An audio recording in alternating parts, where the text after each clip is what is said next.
extroversion and its counterpart, introversion, are probably the two most well-known personality traits out there in pop culture. First coined by Carl Jung, many other personality models have also included extroversion and introversion as one of its traits.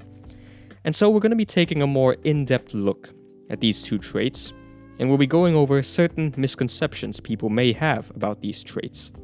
Now, full disclosure, I will say that I am an introvert, and that may bias me somewhat, but I've tried to keep this episode fair and balanced.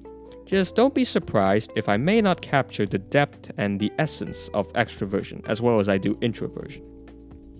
Now, the general public believes that extroverts are people who are very social and outgoing, and introverts are reserved and prefer to be alone.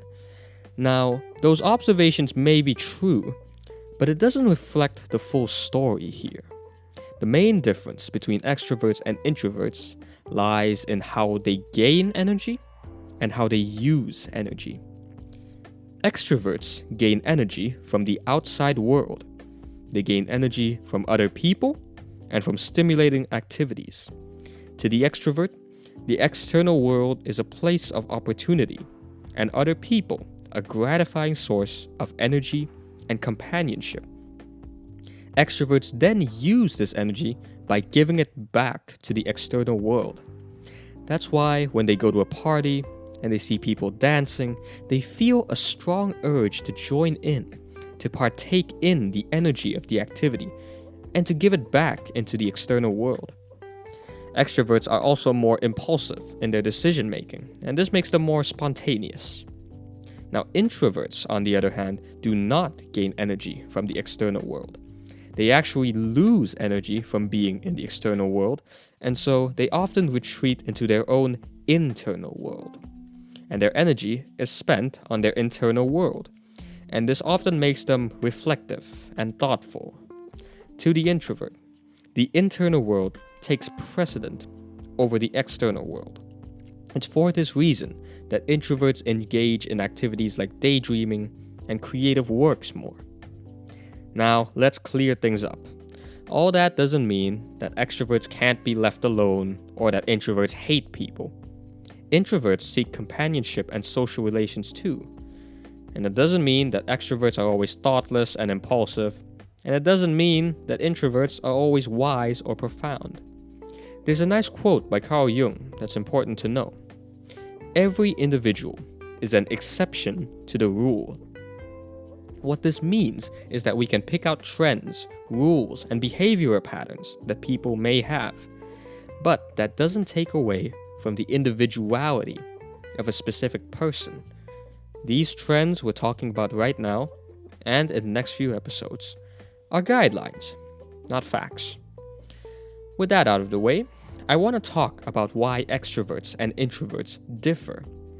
It turns out there's a physiological reason behind this, and it has to do with stimulation.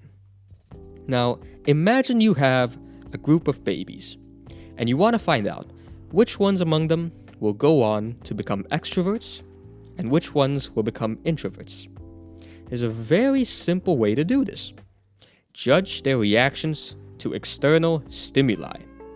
A balloon pop, some cotton swabs with a strong sense of alcohol, bright lights, any kind of sensory stimulus.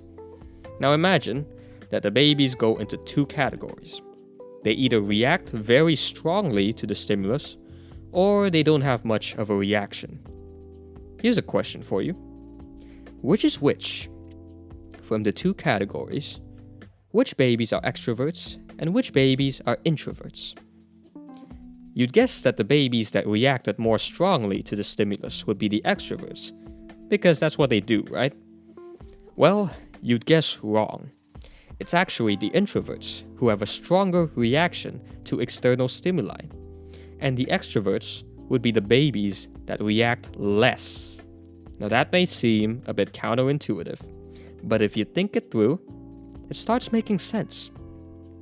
Extroverts are not as stimulated as introverts when faced with the same stimulus, and so they require a stronger stimulus to react to something. This is why they are more exploratory and require more activities to feel satisfied. An introvert gains the same satisfaction from a simple bike ride as the extrovert would gain from a cross-country dirt bike race. Now, in this context, the external world is a place that overly stimulates an introvert and a place to seek out stimulation for an extrovert. So again, the leanings of introverts and extroverts aren't just based on personality. It's also based on physiology. Now, in the Big Five model, extroversion also seems to be heavily related to positive emotion, in that people high in extroversion are usually happier and more cheerful than people lower in extroversion. Part of it's because of their social nature and how social interactions by and large produce positive emotions. But it just seems like extrovert people are more inclined to be happy than introverted people. Now, there are a lot of other factors that affect how happy people are, things like parental attachment styles, genetics, and their own current life situation. But it's good to know that happiness is overall mapped onto the Big Five model in trait extroversion. So I want to end today's episode by talking about the bias that society has towards extroversion. Since extroverts are a lot more dominant and outspoken in social settings, it's understandable that much of society would be heavily geared towards extrovert lifestyle. And it is the case that we're all social creatures at heart. But what's happening within this extroverted-dominated society is that introverts face more disadvantages than extroverts. Think of our schools and how they value extroversion. Nowadays, most schools push for students to sit together as groups. And schools are also giving out more group projects in the belief that it will foster creativity in students. The problem with that is that in a group setting, everyone is following the general direction and opinion of the group, either consciously or unconsciously. And while the socialization of children is extremely important, the use of a group setting in learning doesn't seem to achieve what it wants to achieve.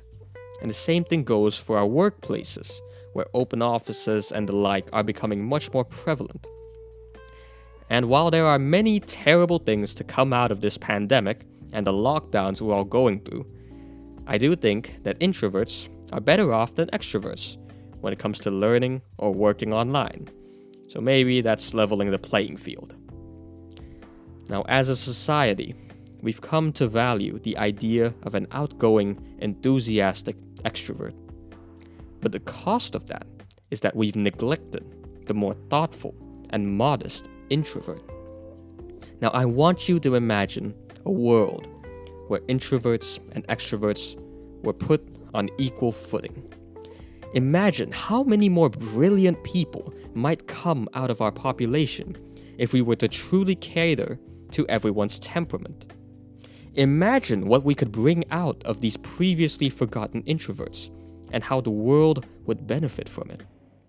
I believe that we owe it to ourselves to truly understand extroversion and its counterpart introversion, and to appreciate the differences we may share.